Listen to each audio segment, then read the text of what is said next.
Saudara Anda menyaksikan Breaking News Kompas TV bersama saya Putri Oktaviani. Presiden AS Donald Trump mengumumkan militer Amerika Serikat menyerang 3 situs nuklir Iran. Trump mengumumkannya secara langsung mendukung upaya Israel untuk menghancurkan program nuklir Iran.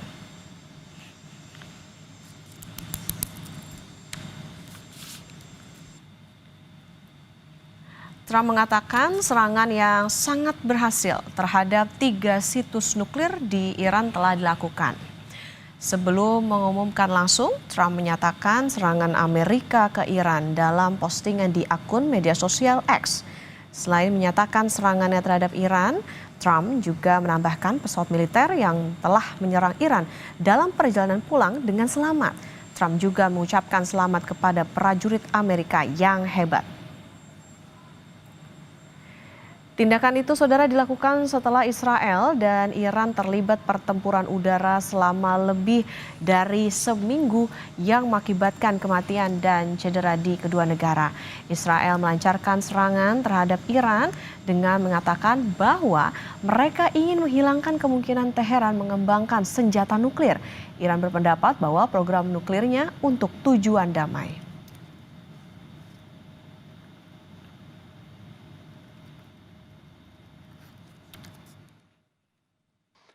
A short time ago, the U.S. military carried out massive precision strikes on the 3 key nuclear facilities in the Iranian regime: Fordow, Natanz, and Esfahan.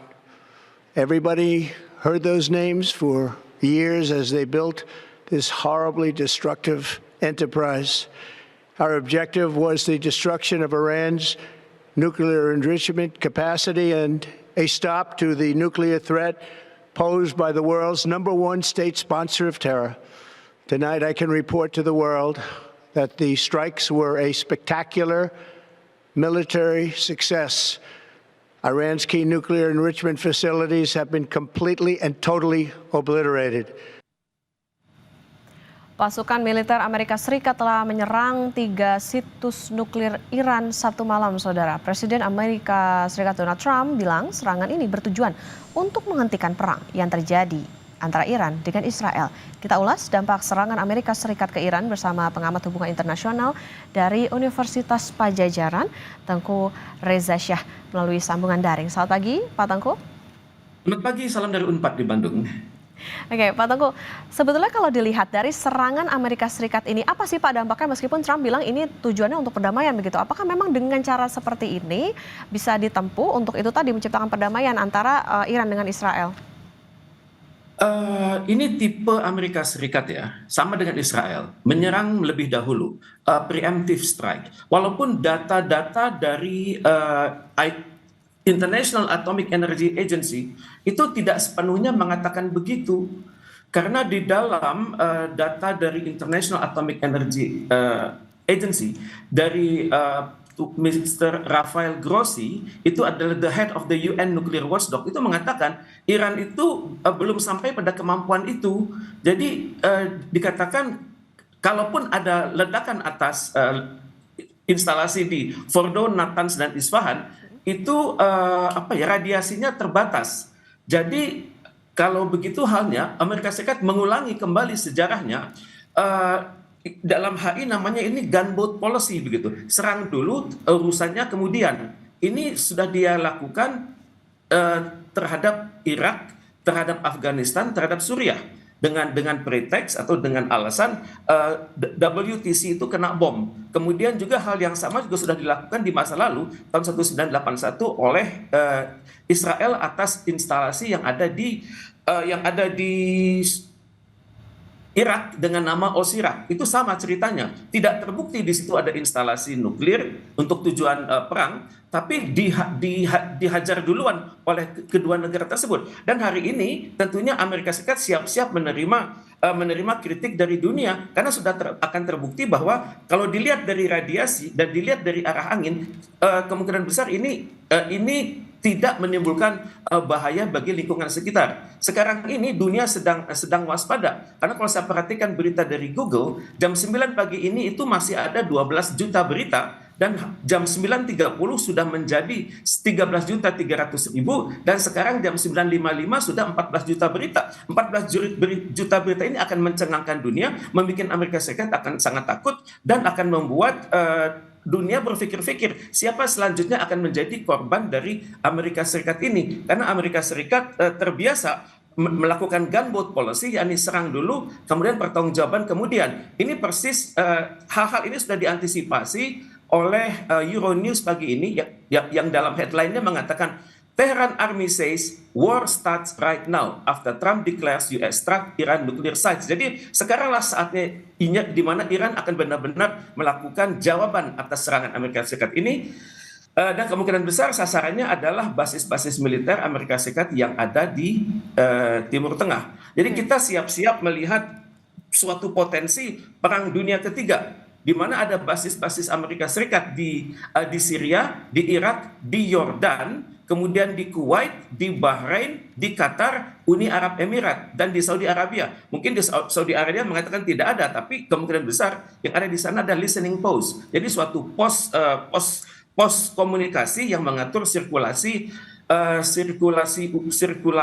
komunikasi strategis dari Gulf of Aden sampai Indian Ocean sampai jalur-jalur yang dikawal oleh American South Command. Jadi dunia sedang tegang saat ini. Oke, ini artinya penegasan Pak Tengku, ini bisa menjadi suatu bumerang juga nih buat Amerika Serikat dengan adanya serangan ini, karena tadi ya dikatakan kalau Amerika Serikat ini tipenya adalah nyerang dulu, urusannya belakangan gitu. Betul, tepat sekali. Jadi tampaknya yang dilakukan oleh Iran sejak seminggu terakhir adalah diplomasi dengan negara-negara yang menyimpan pangkalan Amerika Serikat tersebut. Konon ada antara 50.000 sampai 60.000 pasukan Amerika Serikat di situ. Dan untuk itu tampaknya ya Iran sudah melakukan negosiasi dengan pemerintah Qatar, Bahrain, Kuwait, Uni Arab Emirat, Irak sendiri, Syria, dan Abu Dhabi. Karena di dalam bayangan Amerika Serikat, ini suatu serangan langsung, dan untuk itu untuk kesekian kalinya Iran akan menerapkan prinsip-prinsip dari pasal 51 dari UN Charter, bahwa dia adalah negara yang diserang maka dia berhak mempertahankan diri, dan bagi pandangan Iran yang banyak sekali pangkalan militer Amerika Serikat di Timur Tengah, dan untuk itu dia sudah memiliki peluru kendali yang jaraknya lebih pendek daripada ke Israel kemarin. Misalnya di Qatar itu ada Al Udeid Air Base, itu adalah pangkalan angkatan udara Amerika Serikat yang terbesar di Timur Tengah dan hanya berjarak 275 km dari Teheran. Dan untuk itu maka peluru kendali yang pas adalah Khalil Fars dan Zohair. Jadi saya bisa bayangkan saat ini para anggota pasukan Amerika Serikat di sekitar Qatar itu sudah mulai bingung, karena walaupun komandan mereka sudah pulang dan mereka berada dalam posisi siaga perang, tapi kalau kita melihat bagaimana kemampuan serangan Iran atas Israel beberapa hari lalu, itu kelihatan sekali. Peluru kendali mereka itu beranak di atas sekitar 40 km dari Israel, dan seringkali peluru kendali tersebut mampu bergerak vertikal, diagonal, dan horizontal. Kita lihat misalnya bagaimana peluru kendali itu berhasil menghancurkan markas Intel dari Israel. Kemudian untuk Bahrain tampaknya juga akan diserang, tapi bukan negara Bahrain, bukan masyarakat Bahrain, tapi Naval Support Activity Bahrain, yang di sana ada sekitar 1.500 personil angkatan bersenjata Amerika Serikat, dan lokasinya hanya 1.200 km dari Teheran. Ini bagi Iran, mereka sudah siap-siap ini akan mengirimkan Shahab 3 dan Resvan. Terus untuk Kuwait, tampaknya di situ ada sekitar 700 personil militer Amerika Serikat yang tersebar di berbagai basis di Kuwait. Ini jaraknya adalah 1.400 km dari Teheran, dan tampaknya akan cocok menurut Iran itu peluru kendali Resvan dan Ghadar seri H. Untuk Uni Emirat Arab sendiri, tampaknya Iran sangat berhati-hati untuk menjauhkan serangannya dari masyarakat umum di Uni Arab Emirat dan juga pangkalan-pangkalan atau basis-basis energi Irak, basis-basis energi dari Uni Arab Emirat. Sasarannya adalah hanya satu, Al Dhafra Air Base yang letaknya dekat Abu Dhabi, tapi itu berjarak 1.700 km dari Iran. Tampaknya akan dikirimkan Ghadar seri H dan Ghadar seri F. Kemudian untuk perbatasan sendiri dengan Irak yang di situ ada ada titik-titik bangkalan militer Amerika Serikat itu tampaknya akan dikirim itu akan dikirim peluru kendali Gunner F juga. Jadi hal ini yang patut disikapi oleh pemerintah negara Timur Tengah yang mengizinkan pangkalan militer Amerika Serikat berada di sana. Untuk Abu Dhabi itu berjarak sekitar 1.800 km dari Teheran. Ini merupakan target dari Emad dan Khorramshahr. Jadi saya perhatikan ini ada potensi menjadi perang dunia ketiga kalau Dewan Keamanan PBB tidak cepat bertindak dan untuk mendamaikan Iran dan Israel tersebut. Dan Amerika Serikat sudah terlanjur menghidupkan sumbu perang dunia ketiga karena saat ini dunia berpikir-pikir siapa yang akan serangan serupa akan ditujukan kepada siapa. Saya pikir Rusia sudah mulai waspada, kemudian juga Cina juga mulai waspada. Misalnya Putin mengatakan, sebagaimana dikutip di dalam Reuters tanggal 19 Juni itu mengatakan, he does not want to discuss the possible Israeli-US killing of Iran supreme leader. Jadi tampaknya Rusia akan sangat marah kalau yang ditujukan itu, kalau serangan ini ditujukan kepada pimpinan karismatis di Iran, karena dampaknya akan sangat besar, di mana akan membahayakan negara-negara di sekitar Iran tersebut, dan negara-negara di sekitar Iran tersebut perbatasannya sangat panjang dan itu sangat membahayakan juga bagi keamanan Rusia di masa depan. Oke, kalau tadi dikatakan ada sejumlah negara yang kayaknya ini lagi waspada nih, seperti misalnya tadi disebutkan ada Rusia, kemudian Tiongkok yang harus waspada soal adanya potensi perang dunia ketiga. Artinya Pak Tengku, ini yang ditunggu adalah tentu bagaimana balasan dari Iran ke Amerika Serikat karena adanya serangan ini. Nah, ini potensinya atau apa yang perlu diwaspadai terutama dari sini? Terutama untuk Indonesia misalnya. Kita semua dalam hal ini hendaknya eling dan waspada ya. Kita hendaknya harus berhati-hati sekali karena di dalam berbagai dokumen strategis Amerika itu ada klausul yang mengatakan kalau kami dalam bahaya ataupun kalau kami diserang maka semua negara yang beserta kami itu hendaknya melakukan suatu upaya kolektif ya sesama mereka dan juga bersama kami sesuai dengan istilah kata kunci digunakan adalah constitutional process. Constitutional process itu adalah apakah negara itu menyetujui perang bersama Amerika atau apakah dokumennya sudah masuk ke dalam parlemen tapi belum diproses. Pokoknya ada constitutional process dan ada tidaknya constitutional process tersebut akan dibenarkan oleh Amerika Serikat lewat berbagai diplomasi publik dia. Dan untuk itu ya semua negara di dunia harus hendaknya waspada karena Amerika Serikat memiliki banyak sekali ratusan perjanjian pertahanan yang terbuka maupun tidak terbuka. Yang kita ketahui adalah NATO, North Atlantic Treaty Organization. Yang kita ketahui lagi adalah NATO itu berbagai banyak negara di Eropa Barat. Kemudian juga NATO sudah semakin diperluas mencakup sebagian negara-negara di Eropa Timur yang ex-Soviet Union dan juga yang ex-Pakta Warsawa. Maka ini yang membuat Putin sangat marah karena semakin Putin merasa dirinya dikeroyok oleh banyak anggota NATO tersebut. Selanjutnya ada lagi fakta pertahanan namanya Australia, New Zealand, United States. Ini melibatkan Amerika Serikat, New Zealand, dan Australia. Kemudian selain itu berbarengan dengan ANZUS atau ANZUS, itu juga ada ANZUK, Australia, New Zealand, UK. Kemudian pada saat yang sama itu ada lagi perjanjian strategis melibatkan Amerika Serikat dengan Korea Selatan, Amerika Serikat dengan Jepang, dan juga di Asia Tenggara ini yang harus kita waspadi bersama, Amerika Serikat dengan Vietnam dan Amerika Serikat dengan Filipina. Kalau dengan Malaysia, Singapura, dan Brunei itu koneksinya bukanlah dengan Amerika Serikat, tapi Amerika Serikat tidak langsung, tapi dilakukan oleh British dengan nama Five Power Defense Agreement. Jadi secara tidak langsung Amerika bermain. Yang kita harapkan adalah negara-negara di ASEAN mampu konsisten untuk tidak memihak, tapi apakah mereka sanggup melakukan itu?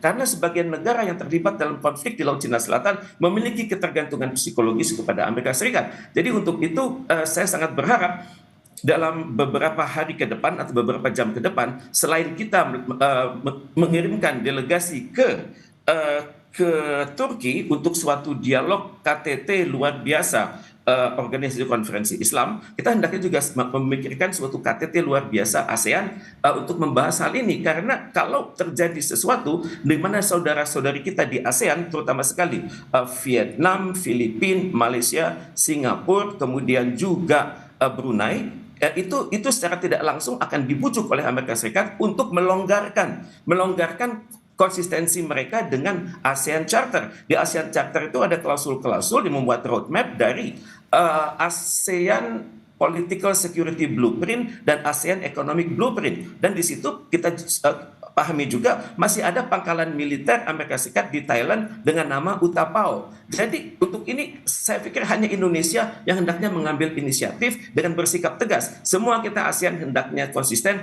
menerapkan prinsip-prinsip dari ASEAN Charter, dan secara teknis kita menerapkan prinsip ASEAN itu sebagai Zone of Peace, Freedom and Neutrality, dan juga Southeast Asia Nuclear Weapon Free Zone. Karena jangan sampai ada tetangga-tetangga kita yang lengah dan membiarkan berjalannya kapal-kapal perang ataupun kapal induk ataupun kapal-kapal siluman ataupun juga kapal selam untuk melewati Selat Malaka. Dan kita hendaknya hati-hati sekali. Kita tidak terlibat dalam urusan ini. Kita bertanggung jawab atas terciptanya perdamaian di Timur Tengah dan dunia, karena ini adalah amanah konstitusi kita. Mohon kita sangat mohon TNI punya kemampuan yang sangat tinggi untuk menjaga selat-selat strategis Indonesia, selat-selat Malaka, Ombai, Wetar, kemudian selat-selat antara Kalimantan dan Sulawesi, selat-selat menuju Laut Arafura. Semua ALKI 1, 2, 3, 4 hendaknya kita jaga dengan sepenuhnya, dan dalam kondisi saat ini tentunya Kogab Wilhan 1, 2, 3 itu bekerja extraordinary. Dan apa yang mungkin terjadi di dunia kita masih menduga-duga, tapi Indonesia hendaknya benar-benar mempersiapkan ketahanan nasionalnya, terutama ketahanan di bidang pertahanan dan keamanannya ini. Mohon kita jaga baik-baik perbatasan darat, perbatasan laut, dan perbatasan udara agar tidak mudah dijangkau oleh kekuatan-kekuatan yang kemungkinan saja melakukan serangan terhadap salah satu pihak dari selat-selat yang ada di Indonesia, sehingga terkesan Indonesia berpihak pada salah satu di antara mereka. Karena itu tadi ya Pak ya, ada hubungan atau perjanjian dengan Amerika Serikat Pak. Ya saudara, kita akan lanjutkan perbincangan bersama dengan pengamat hubungan internasional Universitas Padjadjaran, Tengku Reza Shah. Pak Tengku, kalau dilihat ini tadi ada pernyataan baik dari Trump maupun juga dari Putin. Kalau dari Trump tadi ada pernyataan soal betapa merusaknya nuklir Iran. Artinya memang seberapa mengancamkah keberadaan dari atau pengembangan yang dilakukan oleh Iran terkait dengan nuklir, meskipun diklaim ini untuk perdamaian dan bukan perang. Seperti apa bisa dilihatnya ini? Kalau kita berpikir seperti Israel dan seperti Amerika Serikat, maka tidak diperlukan waktu lama untuk mengalihkan kemampuan nuklir dari damai menuju perang. Karena secara teknologi uranium diperkaya itu bisa juga dipelajari lewat simulasi komputer. Jadi dalam hal ini saya hanya bisa merujuk kepada statement dari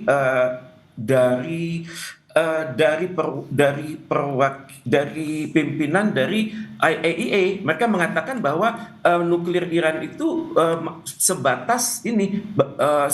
masih sebatas damai, dan dia sudah menguji di situs Natanz yang sudah pernah dibom oleh Israel minggu lalu. Itu radiasi sangat rendah. Jadi ini masih tingkat damai. Tapi bagaimanapun juga ya kita harus maklum kalau Amerika Serikat itu cara berpikirnya beda. Amerika Serikat itu tidak, kalau sudah menyangkut perang, maka mereka menghendaki ancaman itu 0%. Jadi dalam hal 0% itu, maka apapun yang berkonotasi nuklir dari lawan kami itu harus dimusnahkan.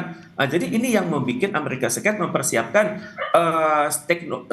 pemboman yang dikenal dengan nama US Bunker Buster segitu, dan memang sudah ditargetkan untuk menjebol situs-situs di Fordow, di Natanz dan Isfahan ya. Saya tidak memiliki data bagaimana perkembangan terakhir dari situs tersebut, karena selama ini Fordow, Natanz, Isfahan itu gagal dijebol oleh Israel, karena Israel hanya memiliki kemampuan 6-8 feet, itu namanya adalah teknologi rudal ataupun teknologi pemboman seri BLU 109.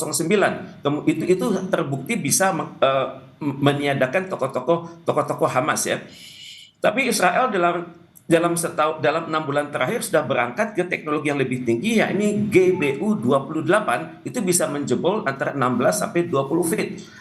Kali ini Amerika Serikat dengan teknologi pesawat tempur B-2 itu tampaknya juga sudah menerapkan bunker busters, itu dengan kedalaman 200 feet. Untuk sekali jebol itu menggunakan teknologi peluru kendali ataupun roket GBU-57, dan yang patut diduga mengingat kemampuan presisi dari perangkat perang Amerika Serikat, maka tidak mustahil satu lubang yang sudah dijebol itu bisa ditembakkan secara berulang-ulang. Jadi ini yang membuat Amerika Serikat yakin dan percaya diri bahwa mereka sudah bertugas dengan sangat baik, dan bom yang diturunkan hari ini saya perhatikan itu beratnya adalah sekitar 13.600 kilo sekali turun dan warheadnya itu beratnya adalah 2.700 kilo. Kemudian dari situ saya bisa bayangkan bahwa keadaan ini benar-benar menghancurkan Fordo, terutama sekali di tunnel entrance. Kalau kita lihat dari perspektif CIA, itu ada 4 tunnel entrance dan juga ada underground enrichment plant sedalam 260 feet atau 80 meter. Itu di atasnya itu ada rock dan soil. Itu yang kemungkinan diserang. Kemungkinan besar juga B-2 Amerika Serikat itu menyerang suatu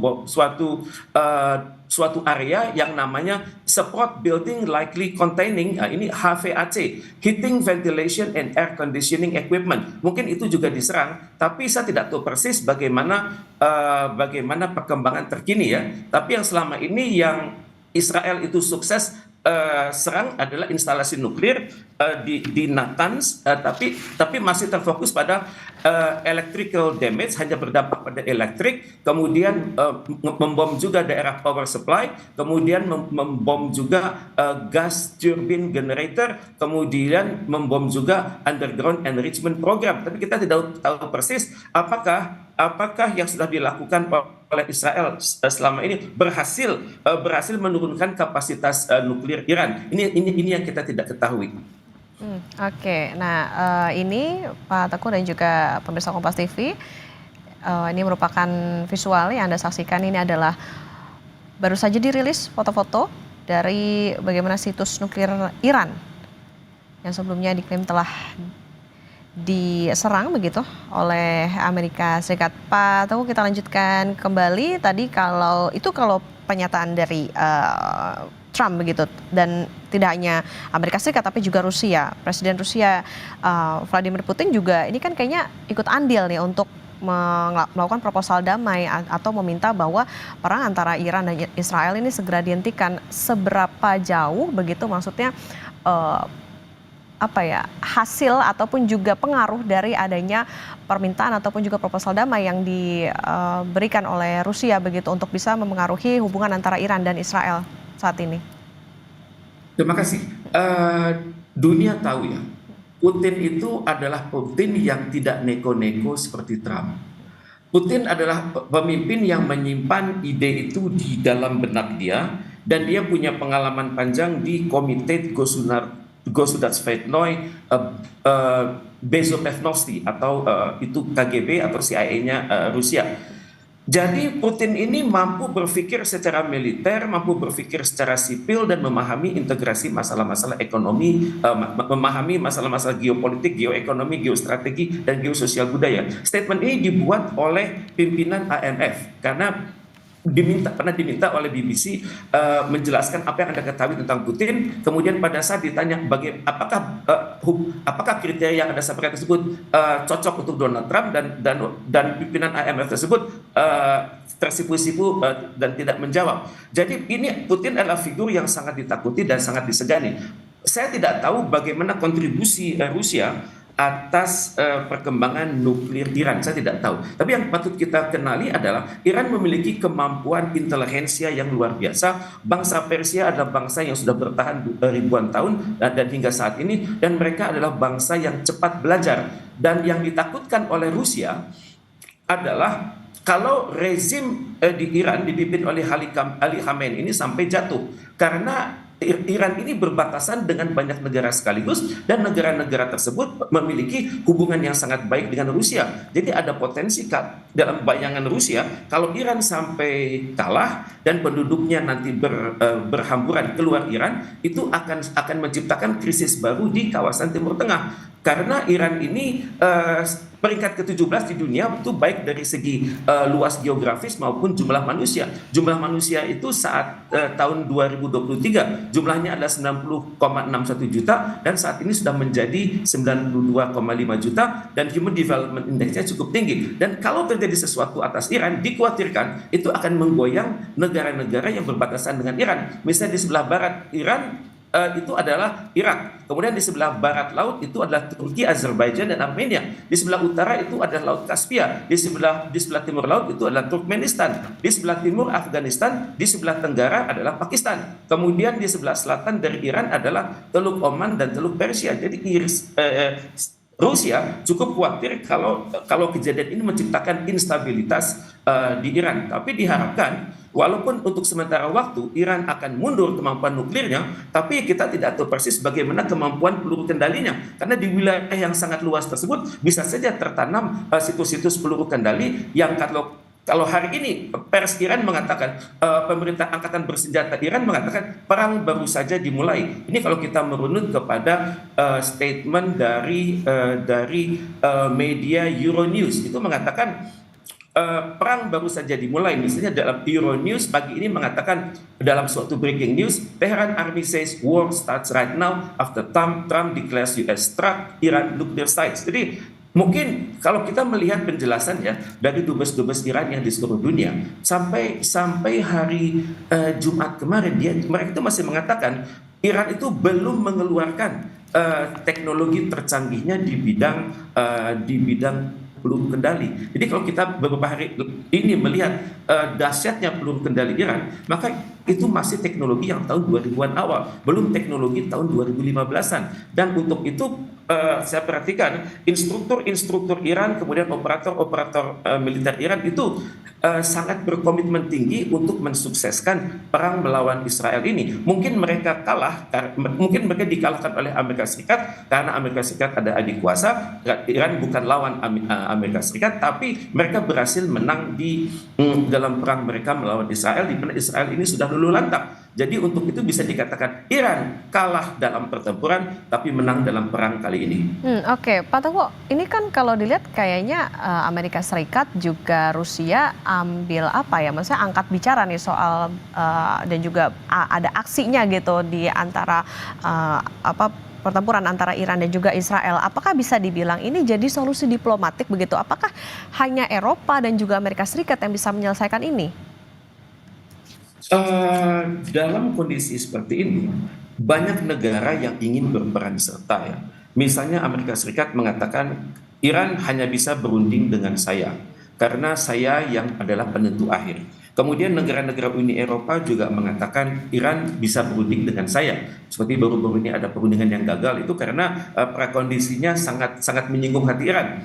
Dalam dialog awal selalu dituduhkan Iran itu teroris. Dalam dialog awal selalu dikatakan Iran itu Anda ini penyebab instabilitas di kawasan Timur Tengah. Tapi negara-negara Eropa itu lupa bahwa mereka adalah penjajah, mereka yang telah membumi hanguskan peradaban di dunia yang lebih unggul dari mereka sendiri lewat persenjataan mereka dan juga lewat perbudakan yang mereka lakukan, sehingga bangsa-bangsa di dunia, di Asia, Afrika dan Latin Amerika itu banyak sekali kehilangan situs-situs mereka. Di sini kelihatan Eropa mencoba menengahi tapi gagal, Amerika menengahi tapi dengan cara yang sangat terpaksa. Dalam hal ini saya sangat mengharapkan keberhasilan dari KTT luar biasa di Turki beberapa hari ke depan, di mana Indonesia akan diwakili oleh Menteri Luar Negeri Republik Indonesia. Saya sangat berharap ada terobosan, karena bagaimanapun juga perang ini sudah sangat menguras energi dunia. Israel sudah kehilangan 1 triliun per 1 minggu ini. Kemudian ke depan diperkirakan biaya rekonstruksi itu akan luar biasa, dan Iran belum mengeluarkan data berapa kerugiannya. Tapi yang jelas 250 penduduk Iran sudah wafat, termasuk di dalamnya 6 orang jenderal dan 9 orang insinyur Iran. Jadi dalam hal ini kita melihat ya bahwa upaya diplomatik bagaimanapun harus dilakukan. Walaupun teori mengatakan si vis pacem para bellum, kalau kita ingin siap damai kita harus siap perang. Dan kita sudah melihat sama-sama Iran siap perang, Israel siap perang. Jadi dua-duanya persis seperti kata pepatah Melayu kita, kalah jadi abu, menang jadi arang. Jadi menang dan kalah itu sama-sama rugi. Tapi pada saat yang sama ini sudah menciptakan kegundahan dari negara-negara yang merupakan sekutu dari Amerika Serikat. Misalnya kita melihat kegiatan komunikasi intel antara Australia, New Zealand, Selandia Baru, dan Inggris, itu komunikasi intelnya sangat tinggi. Dan komunikasi intel itu terus sudah dibaca oleh dinas intelijen dari Iran.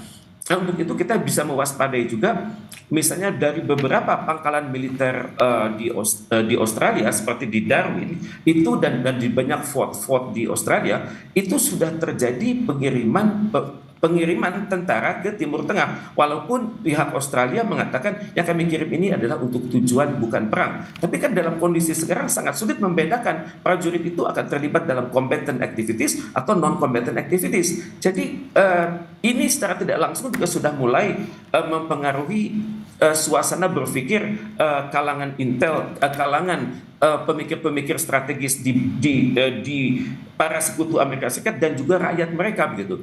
Jadi Amerika Serikat sudah menang satu langkah, sudah berhasil memaksa sekutu-sekutunya untuk bergerak, walaupun seringkali sekutu-sekutunya itu bergerak tanpa restu masyarakat mereka. Dan kalau di Amerika Serikat sendiri kita ketahui saat ini kalau dicek partainya dari Donald Trump sendiri itu 50-50 antara yang setuju dengan yang tidak. Kemudian dari partai lawan Donald Trump itu masyarakat jelas-jelas lebih besar proporsi mengatakan tidak. Tapi yang namanya lobby Israel di Amerika Serikat itu sangat luar biasa. Mereka bisa melobi Kongres, mereka bisa melobi Senat, mereka bisa melobi Gedung Putih, dan mereka juga bisa melobi kementerian-kementerian teknis di Amerika Serikat. Karena frameworknya itu secara teori bernama Military Industrial Complex. Jadi ada keterhubungan antara industri-industri strategis dengan kementerian-kementerian di Amerika Serikat dan juga dengan kementerian kemudian juga dengan dunia permodalan. Dan seperti kita ketahui bersama, Israel ini punya peran yang sangat besar dalam permodalan di Amerika Serikat. Kita perhatikan sebelumnya dalam Perang Dunia ke-1 dan Perang Dunia ke-2 itu industriawan Israel, keluarga besar Rothschild itu